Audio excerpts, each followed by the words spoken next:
Welcome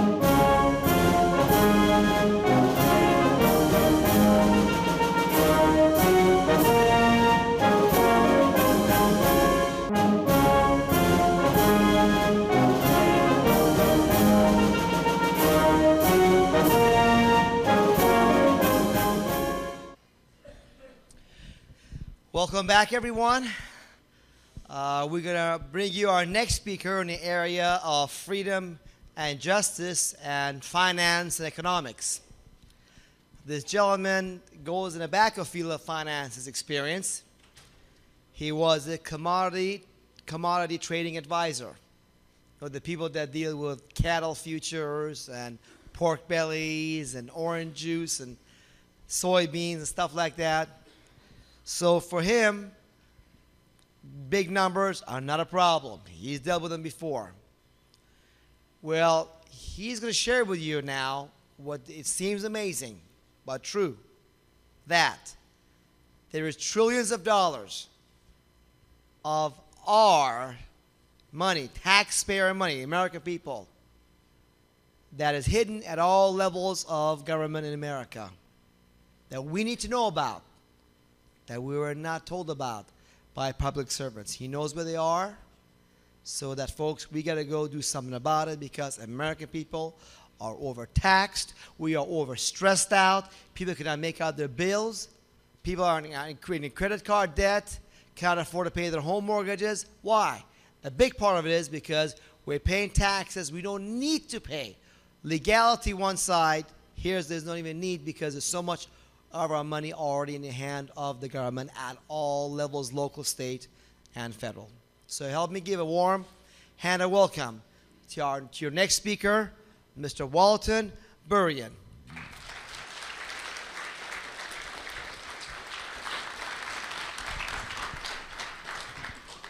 Thank you, Payman. Just one question first. How many people have heard of my work before? Got a good percentage. And the people that weren't raising their hands, how many people have heard government was keeping 2 sets of books and holding back? The ones that didn't raise their hands, how many people heard that government's keeping 2 sets of books and promoting selectively created budget reports? Okay. Now, to start off my presentation here, there was a documentary I produced, finished it up last month. And I put together a short trailer. It's about 10 minutes long, uploaded it to YouTube about 5 days ago. It now has 6,000 views. If you do a search for government on YouTube, it'll come up in the first or second page. If you search for government wealth, it'll come up right at the top of the first page. Government investments, it'll pop up. Even if you search on my name, Walter, first name on YouTube, it'll pop up on the first page. So it's getting a lot of viewership. The 10-minute trailer actually teaches a lot right in the 10-minute trailer. So I'd like to start off by showing that 10-minute trailer, and then I'll take over from there. Capable of being cut at any moment by accident or miscalculation or by madness. The weapons of war must be abolished before they abolish us.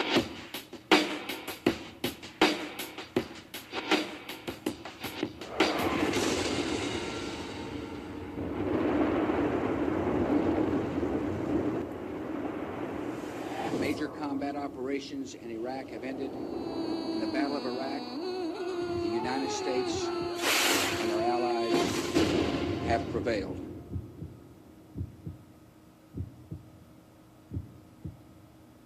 With unlimited wealth also comes the potential for unlimited theft and extortion, easy money.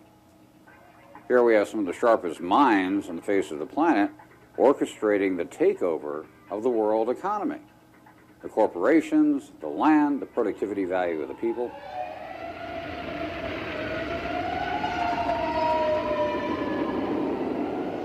We're going to be talking about the investment wealth that's built up within government, where government now owns it all by investment. The banks, the brokerage houses, the insurance companies, the Fortune 500 companies.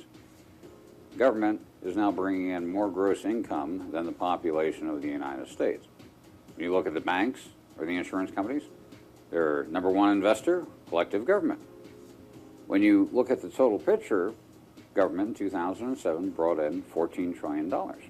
The entire population of this country grossed, net after taxation, gross income of $5 trillion. The dollar is actually a zero-based currency. What that means is for every $1 that goes out into the population, it comes back in by taxation, back into government. So 100% of dollars that go out is funneled back in through government, through taxation, little bit by little bit, one piece at a time. The population is being drained, their productivity drained by taxation. When you have property tax in a venue, you don't own your house. You're renting. Try not paying your rent on your property tax. You have a $5 million home, they'll come in and take it. In fact, they've set it up now where the mortgage companies and the banks are the tax collector. Your tax bill is included in with your mortgage. If you don't pay, they come in and foreclose on your house. No delay. This is extortion. And this documentary will be designed to show that based on what has developed in government, the total investment wealth amassed by government, there is no need whatsoever for taxation. None. Zero. We can phase out all taxation and make it disappear. One venue at a time. Any city, county, state, school district can be restructured under the same principle of operation to pay their ongoing budgetary obligations through what I call a TRF fund, tax retirement fund. Same as a pension fund, but instead of paying in salary and benefits at retirement, it pays the ongoing budgetary obligations, so taxation is not needed. If you looked at the collective growth of government pension funds, local and federal combined from all, you're standing at about liquid assets of about $24 to $26 trillion in collective totals. On a TRF fund, it'll be designated that 60% of the investments take place in that local venue. Thus, an unlimited capital reinvestment in that local venue, zero unemployment rate, thriving businesses, no taxation. We now have more money for the public to spend, thus higher rates of return on the investments, thus providing more than ample revenue coming in for government to operate their normal budgetary basis. With TRF funds funding government, there is no real intent to grow, to overexpand in government. In fact, quite to the contrary, government now has the incentive to maintain within limitations, to downsize where appropriate, because the rates of return that are coming in are based on the prosperity of the population. The better the population is doing, the better the rates of return, more money coming in for government. Less money spent by government, the more there is for their own salaries, bonuses, and so forth. Gives them a very good incentive to downsize and not expand. So here you have the public and the financial cartels for the first time working together with the same common goal. The honest and ethical within government, who know taxation is wrong, and they've seen the unrestrained growth in government, the arrogance that is there within government, they're going to want to see the TRF funds also come into play. People kept asking me, well, who's taking the money? What accounts is it in? I said, it's the principle of operation. There's not one account. It's not who's directly stealing the money. It's where is that money invested? Any company can be made, a corporation, real estate project, period. That's where the power base. That's why you have the cooperation. That's why you have the silence. Syndicated media, 100% symbiotic partnership with government. Controlled education, 100% symbiotic relationship with government.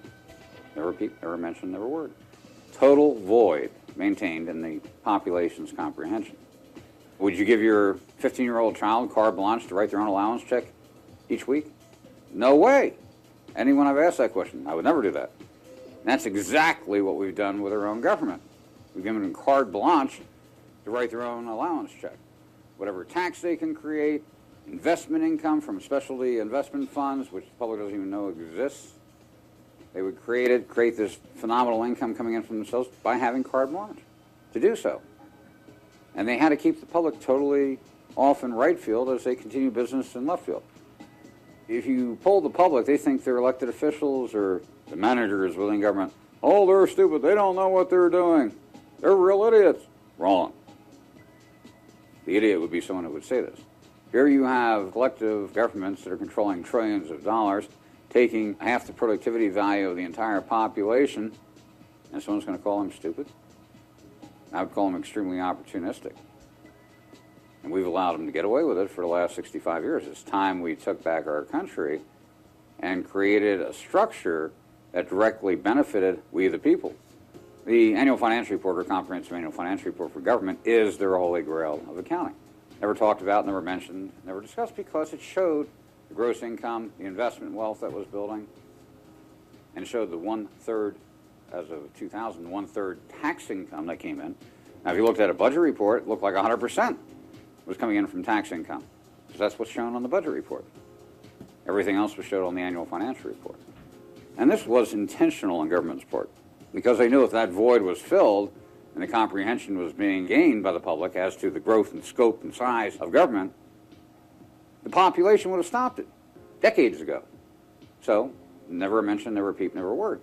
When you have a government that develops into this type of extortion of revenue, manipulation of revenue, non-disclosure, I have to qualify that as organized crime.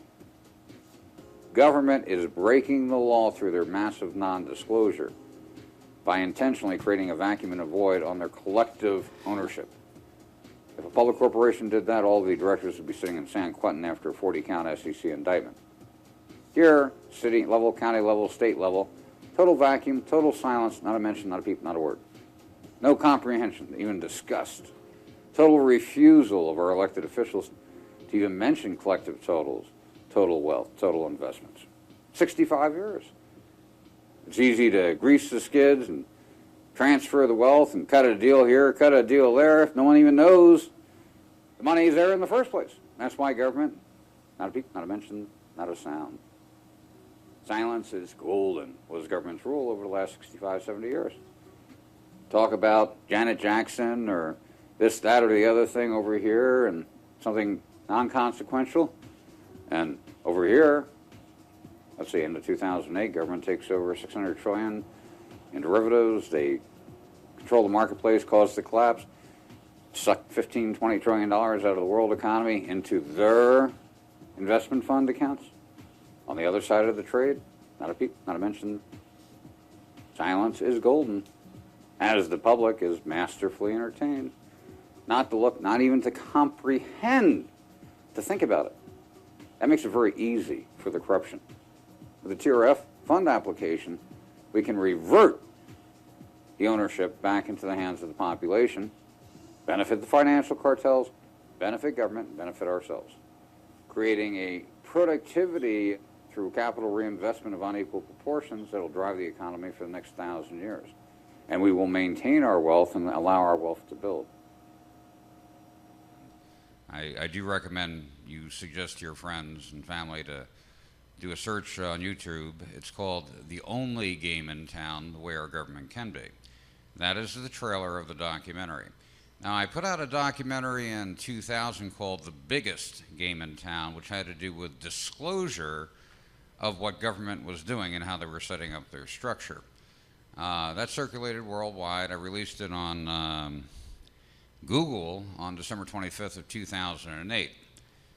Within 4 or 5 days, it had 870,000 views worldwide, which was not productive for the boys, and all of a sudden a few strings are pulled in Google and they stopped the hit counter from going. But I had locked in screenshots of their data pages before they did so. The bottom line within government is you have so much wealth. I mean, every one of us, since we're little kids, we start a lemonade stand, make $5.80 for the day. You count it 10 times. Get a little older, maybe start a paper route. Well, I made $85 this week. If I get another 40 papers, I get $115. Go to college. We start investing in the market. We're sitting there on our laptop studying. Oh, I'm up $200. Well, I'm down 50. You know, we get older. Invest in real estate. Maybe start a business here, a business there. from when we're little kids up until when we die, we keep a running total of how much cash we have in our pocket, what the value of our investments are, and we keep a running total of our net worth in the back of our mind from when we're little kids up until when we die. Unless Alzheimer's sets in, then we forget.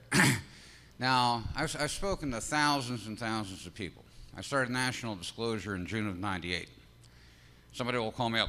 Our school district did this, and they have this bond issuance, and they want to raise our funds $15 million. Our state says they're short $1 billion, and they want to raise our taxes. Every single call I get, I ask the person, I said, do you know how much cash you have in your wallet? Yeah. Do you know what the value of your investments are?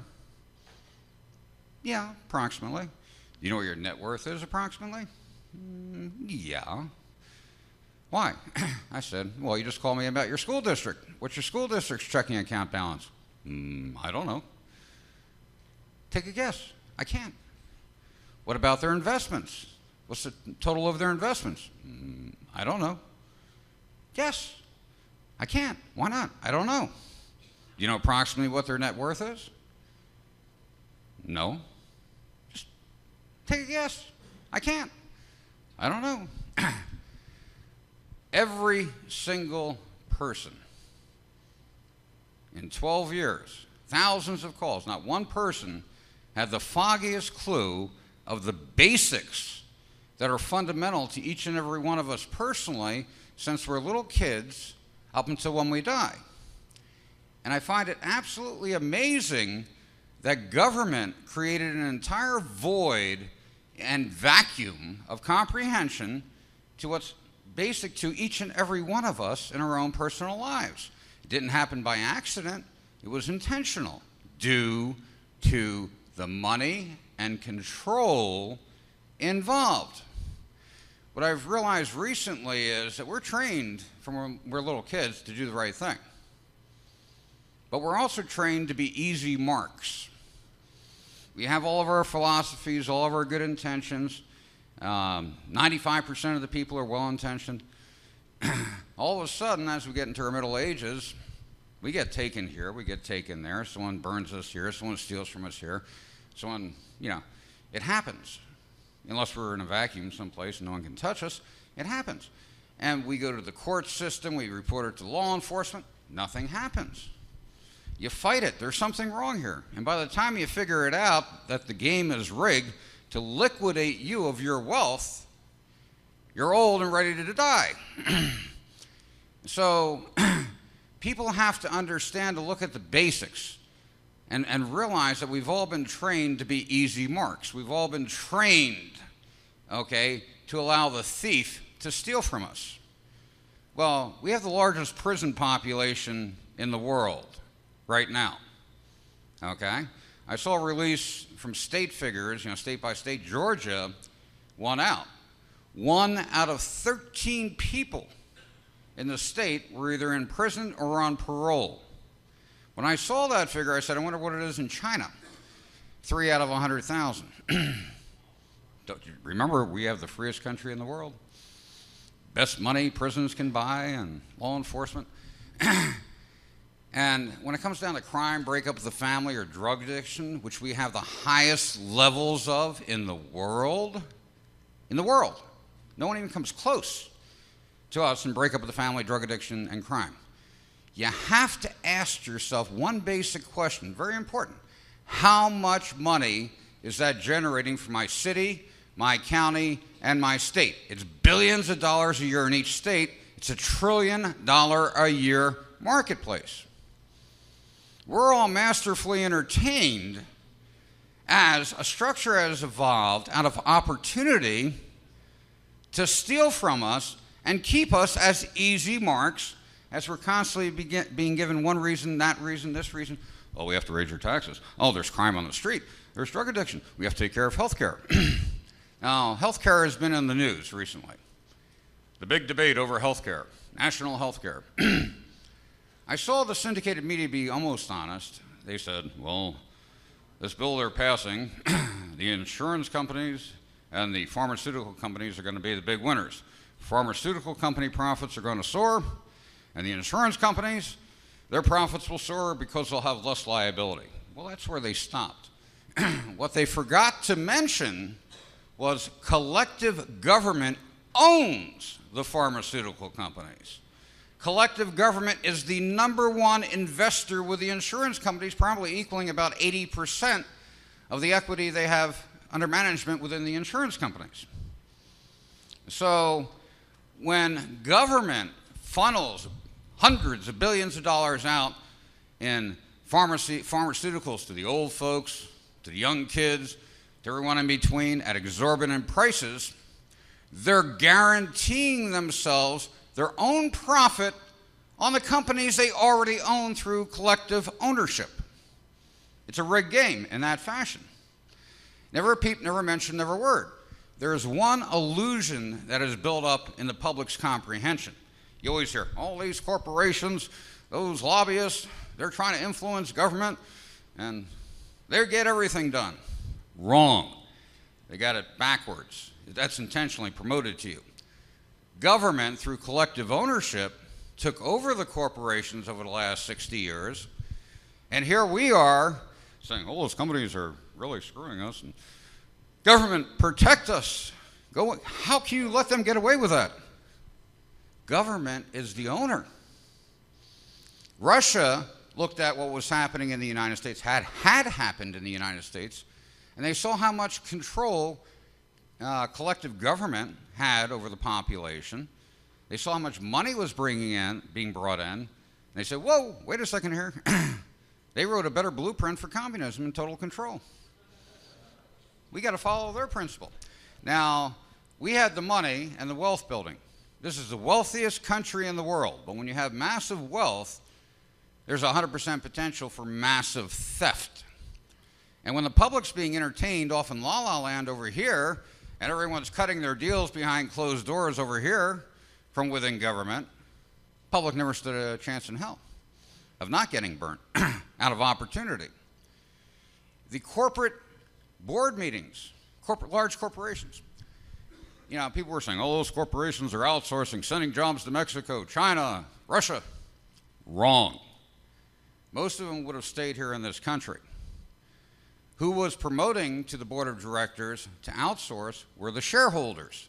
Who were the shareholders? Collectively, government. You break down any Fortune 500 company and look at the tens of thousands of local governments, they may own between 68% to I've seen as high as 91% of a company. They've taken over in collective ownership. You will not find any one city, county, or state owning more than 5%. There are limitations on any local government on how much they can buy of one corporation. But if you have, say, New York State, City of Manhattan buys 5%, City of Brooklyn buys 5%, State of New York buys 5%, the State Retirement Fund of New York buys 5%.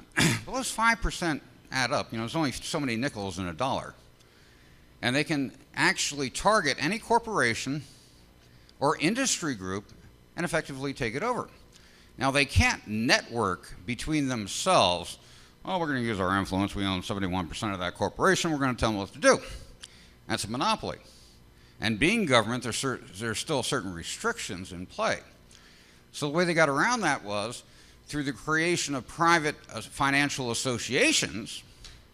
You may now have 12,000 local governments as members. And they can sign their proxy voting rights for the shares they own over to the private association. So that private association now can walk into, say, a board meeting at ExxonMobil, representing 12,000 local governments, which just happen to own 61% of the corporation. Effectively, that person could fire the entire board of directors by proxy. Okay, it's a phenomenal control. He can direct where they're going to spend their multi-billion-dollar advertising budgets with ABC, CBS, NBC, wherever. Okay, so they've created control over the majority of the large corporations through investment. Now, the way they pulled this off was rather brilliant. This plan went into motion back in the 40s, after World War I. Wars allow for massive theft. You can clean out entire countries' treasuries and shift it over to yourself. Well, World War II, there was massive theft that took place. Hundreds and hundreds of billions of dollars were liberated and taken. And they said, okay, well, we just pulled off a nice little theft and confiscation. Let's now set the principles in motion for peacetime, but to give us the position to control and build our wealth. It's always been about wealth transfer, transferring someone else's wealth into your pocket. Okay? Government gave the ability as an organized structure to be an administrative clearinghouse for revenue collection. Now, most government employees that I've spoken to, they don't have a clue. They're just like us. They're doing their job. Well, I got a nice pension, getting a good pay, and got to do my job, and so forth. 95% of the government employees don't have a clue what's taking place. The upper level management, they know. You know, they're seeing bits and pieces of the forest. The lower level government employee, he's surrounded by leaves. He doesn't even see a tree, you know, through the leaves. So there's very few people that have a perspective on the whole picture. But when you look at the fundamental basics, all of a sudden the picture becomes crystal clear. But the Federal Reserve was a brilliant move on the part of the boys to take it all over. A gold and silver-backed currency, which up until '63, they phased out gold and silver. There was not enough gold and silver to back the intrinsic value of the United States. And in fact, probably at that time they had less than 5% of the gold and silver necessary to back up what was in circulation. And, you know, the value, the intrinsic value. So they switched over to the Federal Reserve. The Federal Reserve, by the way, is a private association, kind of like the Boy Scouts, you know, Knights of Columbus, you know, a very close government authority working with it. And they have membership banks participating with the Federal Reserve. And by being a member bank, they get certain privileges and benefits and so forth, as long as they intercooperate within guidelines. I've heard people say, well, it's in the Federal Reserve. You know, well, it's like saying, let's cancel the Boy Scouts. Yeah, you do. You still have a lot of Boy Scouts. You know, they're just no longer members of the association. So all the banks can go off separately doing what they want to do by themselves, because the association is strictly a private association. The banks are just members, you know, following certain guidelines. But by creating the Federal Reserve, they were now able to expand the money supply each and every year, dealing with the value. You know, a dollar is a bartering tool. It's a piece of paper with ink and print on it, okay? But as an accepted bartering tool is where it has value. Polynesian countries, way back when, they used to use seashells as bartering tools. Okay, they've used gold and silver and, you know, what are cattle, wheat, corn, soybeans, you know, bartering tools. The dollar is a good bartering tool. Fits in an ATM, the seashells didn't, so they used the dollar. But as they expanded the growth of the dollar and the money was recycled back in through government, government would collect a massive amount of money, put it out in services to the public, but each year they were pulling off 2%, 3%, 4%, 5%, really good year, maybe 8%, and investing it. Well, each year, another 2%, 3%, 4%, 5% invested. Next year, 2%, 3%, 4%, 5% invested. Well, that adds up each year. And over 65 years, government took it all over by investment. The Fortune 500 companies, the banks as being the #1 investor, the insurance companies. Now, in the news a while back, Hershey, the chocolate company, they were going to move their plant down to Mexico. Now, the corporation and the directors, no way. You know, they loved being in Hershey, Pennsylvania. They were a landmark. You know, it was the spirit of Hershey, Pennsylvania. They didn't want to move. The stockholders, government, wanted them to outsource to Mexico because they'd get 600%, 700%, 800% higher profits.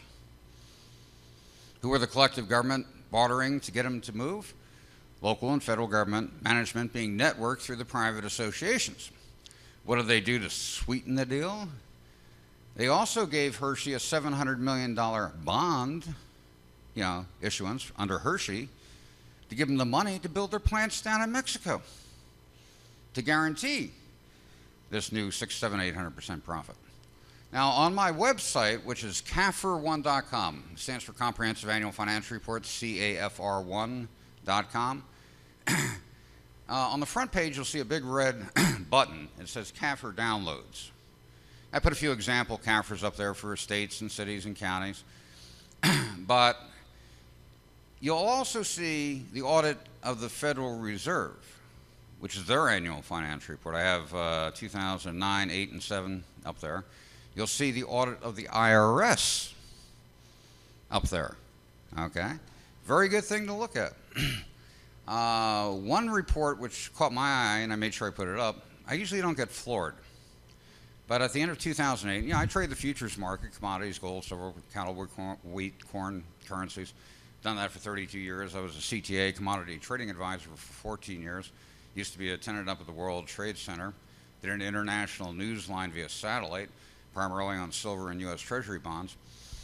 And as I learned this about government, one revelation after another. Well, for the last couple of years, I thought I caught it all. End of 2008, came across a report. Comptroller of Currencies puts out an audit of the banks, their top derivative holdings. Looked at it. On the first page, second paragraph, it states that 5 commercial banks were responsible for 97% of all derivative trades from all banks. 5 commercial banks. I said, okay, that makes sense. Then I went 2/3 down through the report to the tables section. You'll notice in a government report they'll have pages and pages of script talking about what they want everyone to see, and they always put the good stuff at the end. They figure everybody's going to fade out before they get 2/3 through the report and never even see it. Always go about 2/3 of the way down in any government report and start looking from there, and then go back to the beginning.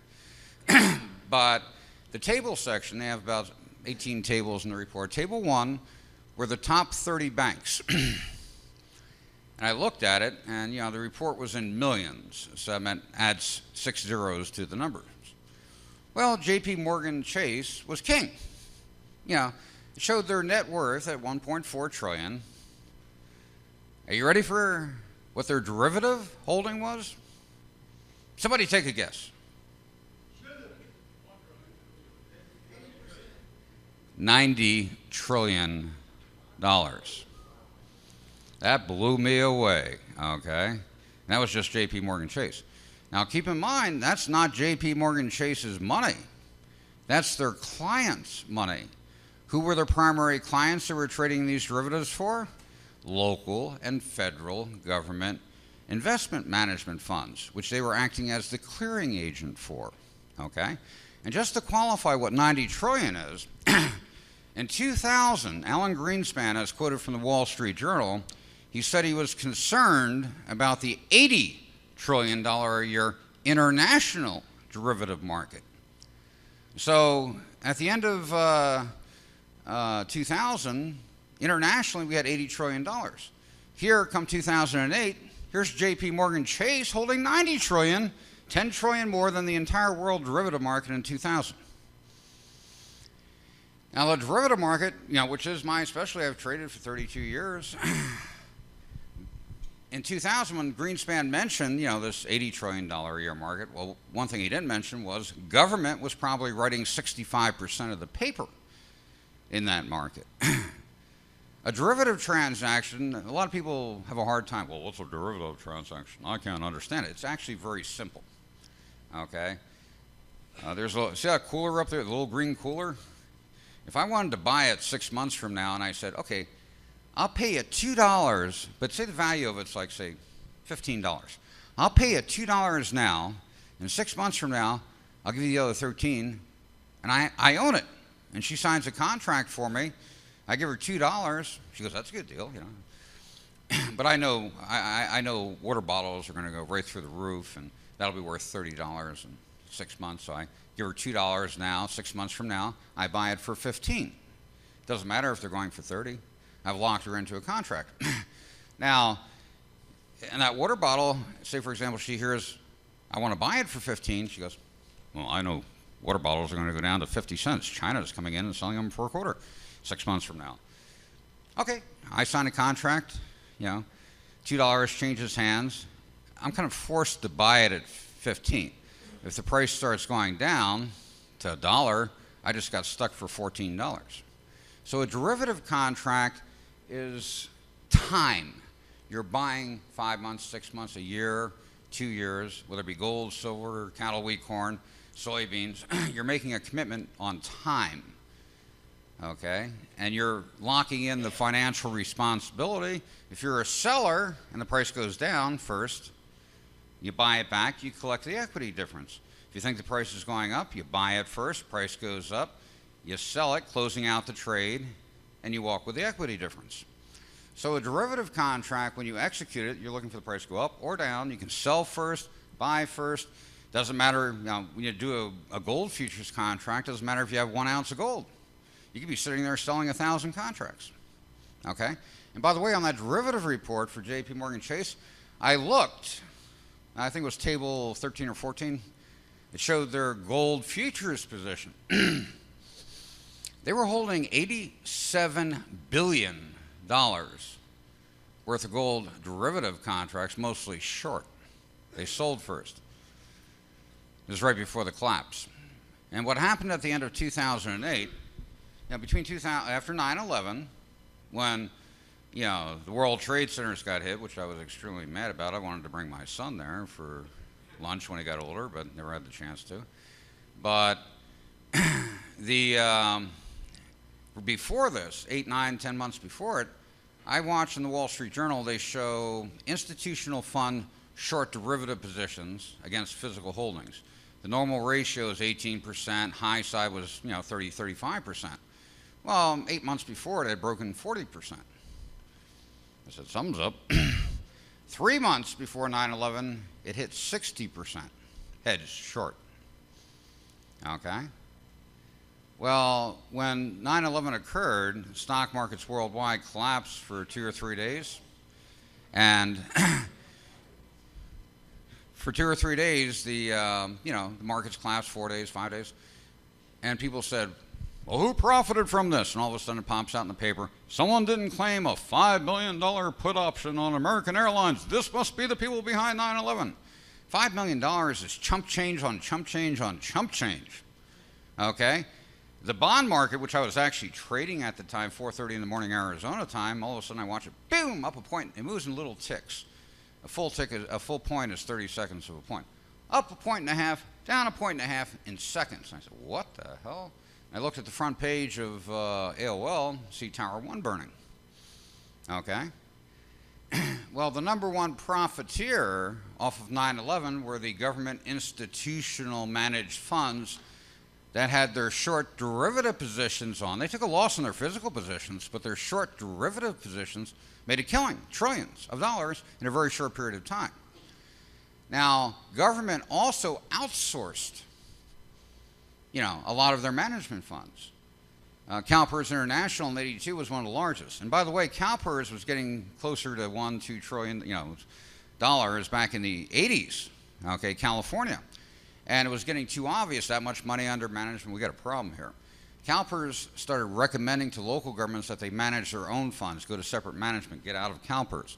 Or they started CalPERS International in '82, and then they recommended to actually all local government pension fund managers across the country, you and local governments have very odd and peculiar rules. You're not allowed to trade derivatives, futures, calls, puts, stock options, advanced foreign currency contracts. This can cost you billions of dollars. CalPERS, which has an excellent management record for 65 years, has just gone to CalPERS International, and in so many words, if you participate with them, you will not be subject to those pesky little rules. Okay, so they consolidated and directed management participation to go to CalPERS International. Now, CalPERS International is a transfer agent. It's set up as a transfer agent. If you get their comprehensive annual financial report, it always shows low balances, 39 billion, 51 billion, 49 billion. That's because they're showing what's in the process of going out for assignment or coming back for distribution. They've actually assigned Credit Suisse, Deutsche Bank, Millennium Fund 1, Millennium Fund 2, a few trillion dollars. Okay? Outside of the dollar, outside of mandatory investment in the United States, local government pension funds were restricted from only having a very small percentage outside the dollar, invested in Asian, European companies and so forth. And they kept raising that up over the decades. The bottom line came down to easy money, profit motive, public sitting there off in la-la land, government bringing in hundreds of billions of dollars a day. Okay. I mentioned the gross income government. 2007 collective government, local and federal, tax income between both was about $5 trillion. Investment income, a little over 6 point something trillion. Enterprise income, total liquid and the total gross income was about 14 trillion for government in 2007. Tax income, investment income. Investment income is actually first now. Tax income comes second, then enterprise income. 14 trillion. The entire population of the United States, Bill Gates, the guy working at McDonald's, investment income, salary income was about 10 trillion. And if you take off direct and indirect taxation, indirect's very important, big chunk there, that was about 5 trillion, as I mentioned. So that gave the public net income after taxation of $5 trillion. So here you have government grossing 14 trillion, the population bringing in 5 trillion net after taxation, or Russia's dream of the 40s, or hello, comrade, as the public was masterfully entertained. So we have communism with a fascist twist, implemented here. To pull off creating this type of structure, keep in mind, like I said, the basic fundamentals to each and every one of us personally, how much money we have in our pocket, our total investments, our net worth, which everyone is oblivious to, whether it has to do with their city, county, or state. And even if they decide, I'm going to go down and look at this, they're given a budget report, which shows where tax income is brought in and tax income is expended. They call that the general purpose operating funds. They could go over it 100 times, account for every nickel, dime, and penny. Now, if they looked at the annual financial report, big difference. You could have a state saying, we're $700 million short in our budget, we're going to have to raise taxes, fire the police, throw the school teachers out in the street, And you look at their you look at their budget report, they're $700 million short. Look at their annual financial report, they could be $3.5 billion in the black. And the public sitting there clueless, being marketed to, off in la-la land, and these guys are laughing, they were, off all the way down to the bank.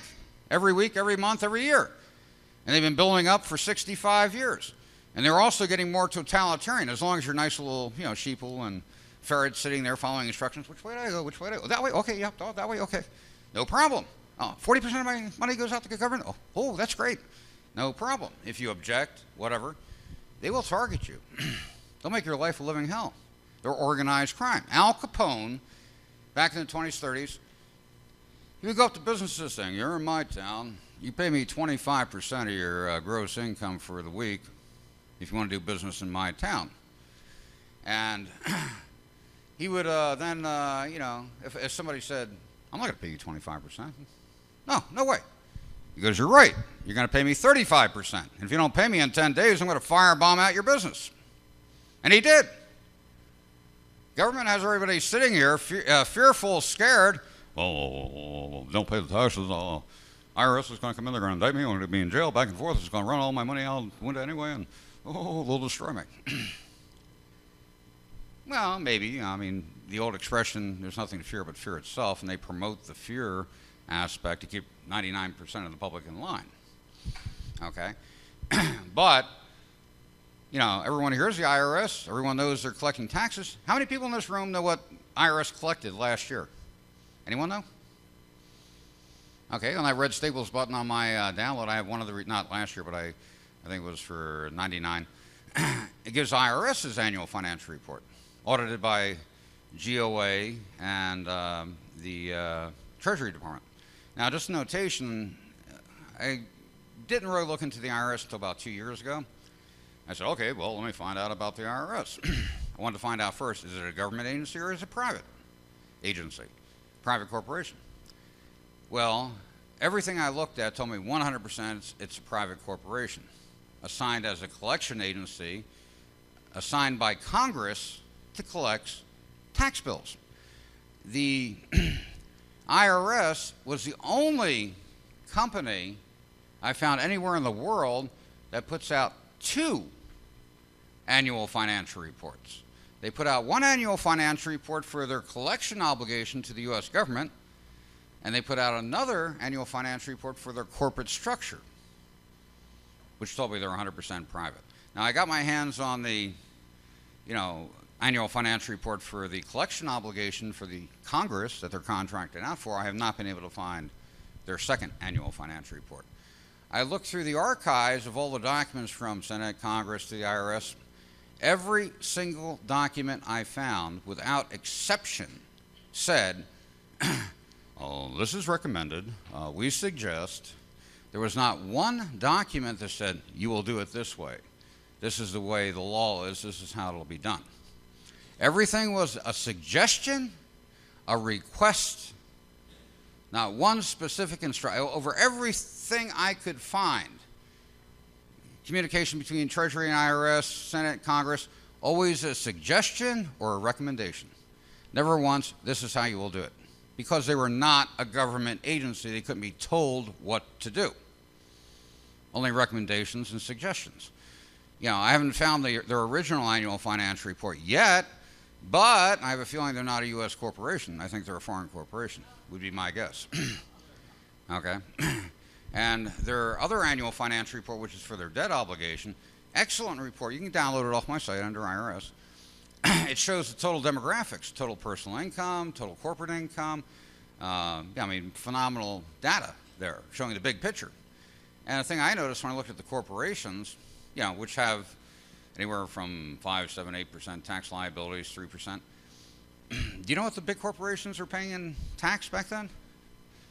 0.2%, 0.25%. Because after their deductions, nothing. Now, the private sector at that time, 35%, 27%, 16%. And it broke up each demographic group. Now, I thought about it for a second. I said, why are the corporations getting off so scot-free? Well, duh. I've been telling people, government owns the corporations. Why would they tax themselves? Okay. The investment income, if a tax was levied on government's investment income, it would pay off almost all budgets on local government. Okay? But the bottom line is, we were trained and conditioned, a vacuum and a void was built up on the basics, so we wouldn't even think about it. Don't go there. There's no communication, no conversation, no cognitive thought allowed as to what are basics to ourselves. What's total cash gross receipts, total investments, net worth. Don't discuss it, don't talk about it. You can have a state saying they're short on their budget, $700 million, but if you look back 1 year, 2 years, 3 years, they may have increased their expenditures by $5.3 billion. That's why they're short $700 million. Do people look at the basics? No. They're being marketed to and entertained to follow instructions as an easy mark for wealth transfer at the benefit of others. Now, what I've told you up until this point, I just consider blind opportunity. We left the vault door open. They said, thank you very much. Are you ready for the scary point? At this point, 70% of the show are congressmen, our senators, our governors, attorneys. 70% of our elected officials are attorneys. Networking to move as much cash as possible now to their advantage, dotting the I's and crossing the T's to lock in the productivity value of the next 7 generations. As we sit here being masterfully entertained. It's a scary thought, and I think everyone here knows the reputation of an attorney. Say it's mandatory to use them, or you'll be destroyed. Then when you're forced to use them, they'll take everything you got, and after they, in plain language, screw you, they'll still expect you to say thank you and act all indignant if you get mad. Does that kind of seem like what politics are today? That's because 70% attorneys. They're networking between themselves. There is no more separation of powers doctrine. The judicial took over the administrative and legislative through the minions of attorneys. Now networking it all together as one corporate for-profit enterprise. And if you start digging into your local cities, your counties and states, you know, this is California. I consider California a beautiful state. I lived out here for about 6 years at one point down in the San Fernando Valley. Well, we have Governor Schwarzenegger. We're $38 billion short on our budget. How will we survive?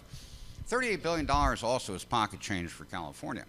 If you took all local government within California, added up the collective liquid investment totals, you're somewhere around 10 or 11 trillion dollars.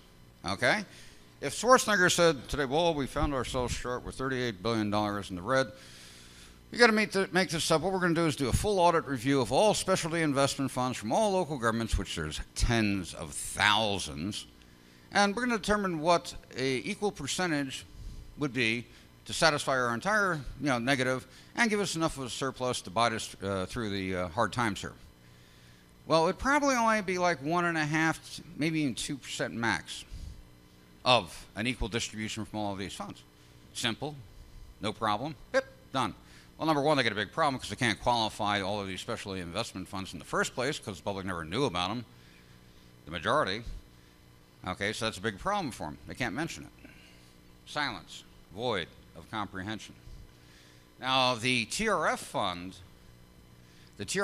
Tax Retirement Fund, what I've done there is now, after bringing forward comprehension and disclosure, I'm now showing that by investment revenue, just like a government pension fund, which there's a massive, it's the largest financial structure on the face of the planet. Collective government pension funds, you're talking about $26 trillion, local and federal. Now, you will not see consolidated totals anywhere. You may see large funds disclosed, CalPERS, New York State Retirement Fund, different state retirement funds, but there are hundreds, if not thousands, of other smaller and mid-sized pension funds for government that they're not talking about. You look at the collective totals, it's massive. And for the last 60 years, as government pension funds grew, they drove the economy. They were investing in corporations, real estate projects, shopping malls, apartment buildings. They drove the economy. Okay? TRF funds, tax retirement funds, here's the win-win situation. Why it will happen, will work, and I'll show you the 1 + 1 equation that equals 2 that will get a chill on your spine. Last couple hundred years, you had government and the financial cartels working together to do the wealth transfer from the population. Okay? And they built up a phenomenal corporate structure to do so. TRF funds, for the first time in history, teams up the population and the financial cartels to modify government's operations, administratively modify it. The entire structure is in place today to make it happen. Why is it not happening? They've been conditioned to their easy money, direct taxation. Hey, 15-year-old kid, 14-year-old kid with a carte blanche allowance check, who determined his own allowance check, do you think he's going to give that up? He'll run you into the ground. You give a 14-year-old carte blanche to cut his own check, you made $3,000, say, a month, he'll be cutting a check for $3,500 a month. Well, work harder. Get another job. Get your income up to $3,500. I cut an allowance check for $4,000 next week, You wouldn't be stopped. Government's not going to be stopped. It's easy money, especially when you have 70-80% attorneys running the entire show. They couldn't care less. There's a presentment of offering a service. I mean, the schools are, phenomenal in the schools and certain things, healthcare and so forth, but it's designed for profit, to funnel in tax revenue to guarantee a profit on investment holdings. And the public's not looking at that. So they're getting burnt. Taxpayers getting burnt beyond imagination. They have been for the last 30, 40 years. TRF funds, public now starts looking. You start creating the investment wealth from the TRF funds, meeting budgetary obligations. You can actually, most cases, for 3, 4, 5 years, phase out taxation in that venue. Because after audit review and consolidation of surplus revenues, you may be 45, 55, 60% there on the balance. Okay? Pension funds, people put in 1.5% employee, 1.5% local government to build up to their massive structures now. Tier F funds, you have the object of phasing out taxation. Let's move it along. Make an 8% contribution into that. Meet the objective in 3-4 years. No taxation, phase it out. Because you're meeting your budgetary obligations from the return on the funds. And they have a 65-year exemplary track record of showing what they did with their own funds. You have certain examples here and there where they try to promote, oh, we got burnt with everybody else. No. 9/11, government funds barely missed a heartbeat. Public got cremated. Okay, 2008, public got burnt to the nth degree.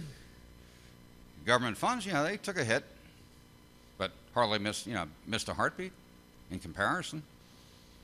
And the short derivative positions they took prior to 2008, they made a killing. I'm a derivatives trader.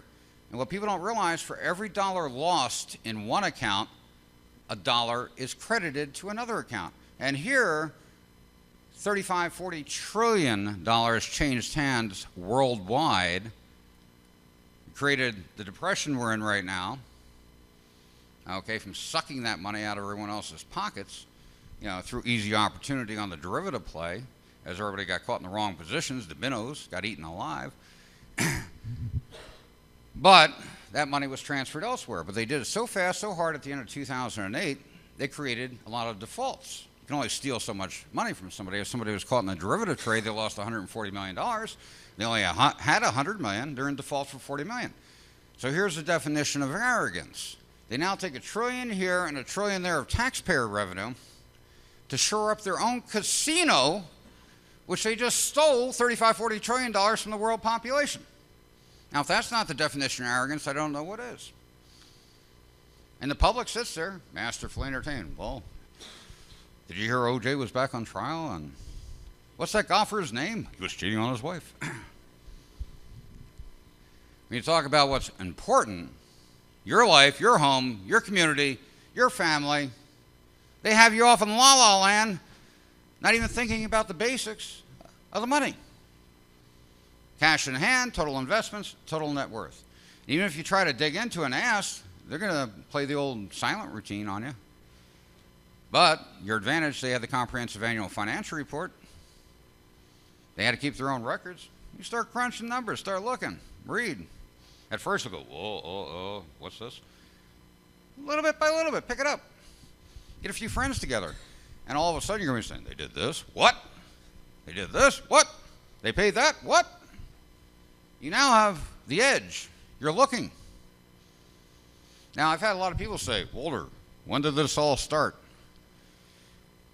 Federal Reserve, end of World War I, 1800s? I said, no, I went back a little further than that. Went back to the caveman days. There's this caveman had a beautiful cave on a cliff overlooking the beach. See the entire ocean. One day, this other caveman came running up.